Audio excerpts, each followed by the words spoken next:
Wait, where's... Since when was there a wall here? Oh wait. Hello everyone, and welcome to another Killteam Battlereport on the Crimson Moon! But you could just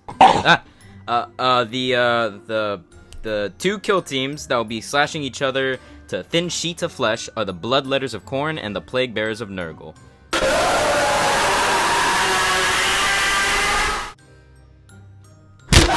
The mission the demons need to complete for their gods is domination. There are 5 objective markers on the field. The teams gain 1 point for controlling both markers in their territory, an extra point for controlling their center marker, and another point for controlling one in their opponent's territory. The Plagueletters are led by plague-ridden Blinky Berry. Now these two Plaguebearers look like they're carrying a banner and an instrument, but for this game, they're just considered to be regular Plaguebearers. Speaking of which, everyone is equipped with a Death's Head. The Bloodletters are led by Blood Reaper Henry, the Gore Monger. He is equipped with a Scorched Skull, some of his crew are equipped with brass horns, and these 4, the Dust Bunnies, don't have anything. Now let's get on with the game, and hopefully not lose track of who's who.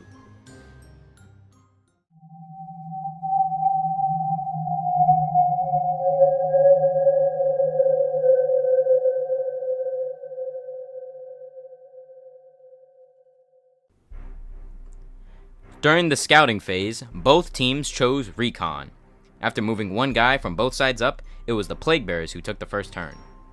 One guy moves, and then another, and then another, and then another, yet another. One more guy moves.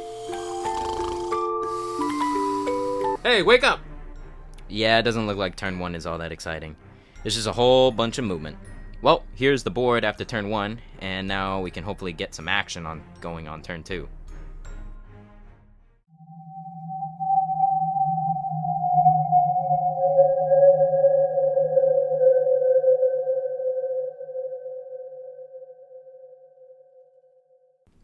The teams roll off, and it's Nurgle who takes priority again. The Khorne team uses the ploy Unstoppable Ferocity to gain +1 to their attacks.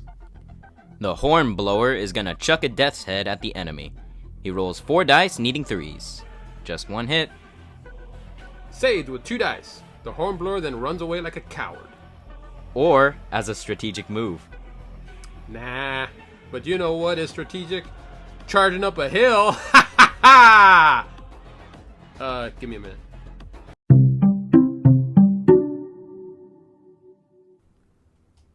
Once he's finally able to stand on his own, he rolls 5 dice, and thanks to the brass horns, he gets a reroll. He got in 2 hits and a crit.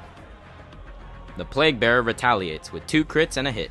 The Bloodletter uses his crit, which does 6 damage, but the Plaguebearer could block some of those wounds thanks to his disgustingly resilience. He needs 5 and blocks 4. The Bloodletter does a regular hit for only 4, but half of it is blocked. This allows the Plaguebearer to finish him off with a crit. Okay. Note to self. Do not charge up a hill.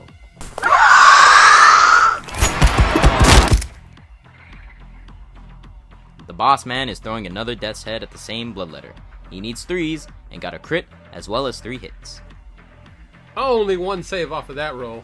It's nowhere near enough to save him from the whole attack, however. Oh, and the boss also runs like a wuss. Cowardice must run in the kill team's veins.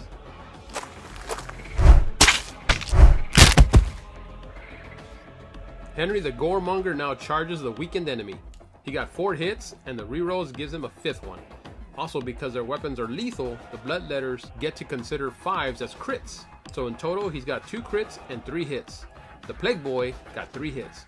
Hopefully 1 crit will take him out. The Plaguebearer is able to save all but 2 wounds from the first crit.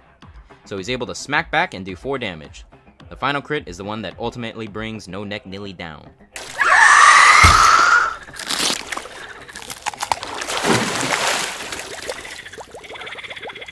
The Brown Boy charges Henry Yeah, you'll think of something witty soon, but before you do, I'll let the audience know that Henry got 2 hits. The Plaguebearer got 2 crits, and kill him off with just the one. Oh, Henry the Boarmonger. Ha! He's already dead.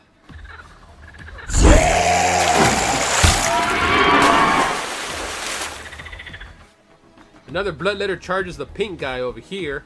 He got a crit and 2 hits. The pink demon got 2 regular hits. The crit goes in first, and none of it is blocked. The Bloodletter takes 4 and kills off the enemy. Attempting to avenge his fallen brother, another pink Plaguebearer moves slightly backwards and throws a death's head at the Bloodletter. He got a single hit, which is of course blocked completely. One of the Dust Bunnies moves onto the hill, trying to even the odds and maybe find an even surface to stand on. There we go. He got 3 hits, and the brown demon got a crit and 3 hits. He takes 3 from the regular hit, and the Dust Bunny takes 6 from the crit. He then takes only 1 from the regular attack and finishes off the Dust Bunny with another hit.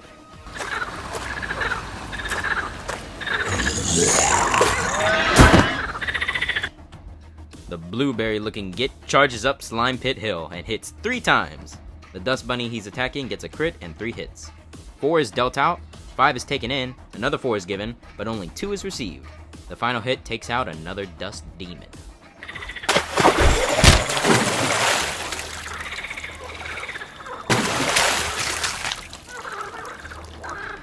Another Dust Bunny charges up the hill. He got a crit and 2 hits, while the Plaguebearer got a hit and 2 crits. The crit was able to take him out though. The banner bearer, but not really, just moves back a little. Coward! Anyways, the final Bloodletter on the hill tries to wipe out the last enemy and claim the hill for Khorne! Thanks to the reroll, he got 2 crits and 3 hits. The Plaguebearer got a crit and 2 hits, but he gets swept away with 1 crit like the last one.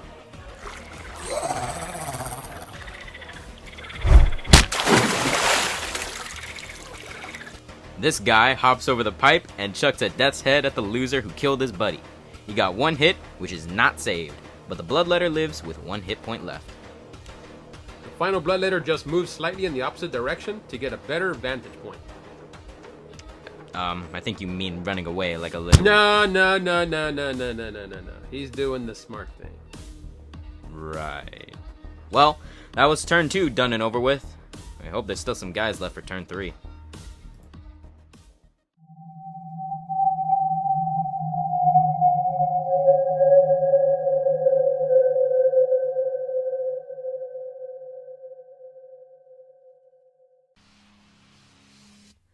Plaguebearers take it again, and to start off, the same Plaguebearer is throwing another death's head at the same Bloodletter, hoping for a bunch of crits. Well, maybe it won't get saved? Saved!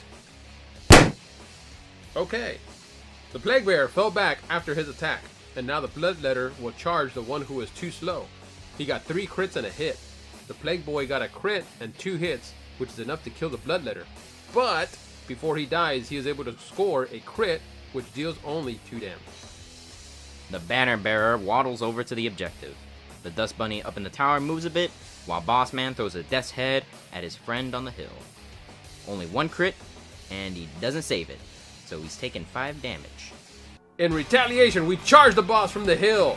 He got a hit and 2 crits, while their boss got 2 regular hits. A crit goes into the boss, but 2 damage is saved. The boss deals 4 damage, but then takes 5 more from the last crit. Boss Man out!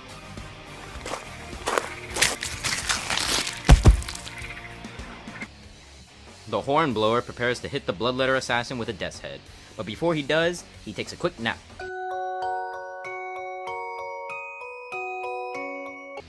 Now that he's woken up, his aim is steady and gets 1 whole crit. Luckily, it isn't saved. Paul the Plaguebearer now moves closer to the hill, preparing to reclaim it. The Dust Bunny who remains backs up in order to defend what is rightfully his. That wraps up turn 3. Now let's move on to the last turn of the game.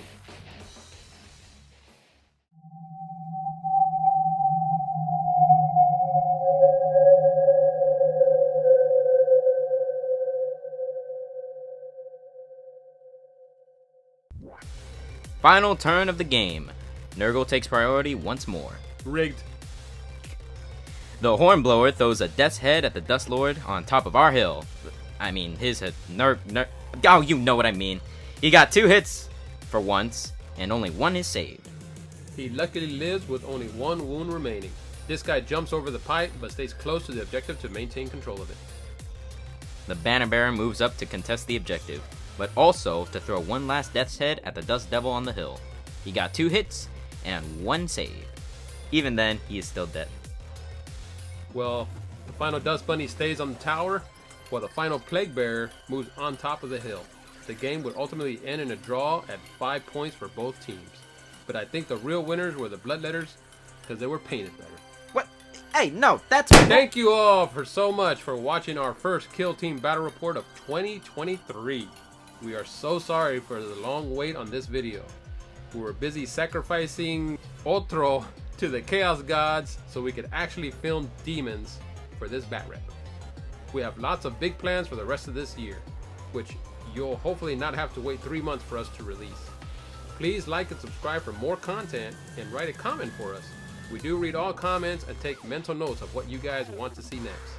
If you're interested in something to wear while slaughtering your opponents, check out our merch store. The link will be in the description. Thank you all once again for watching, and remember to always paint your walls crimson.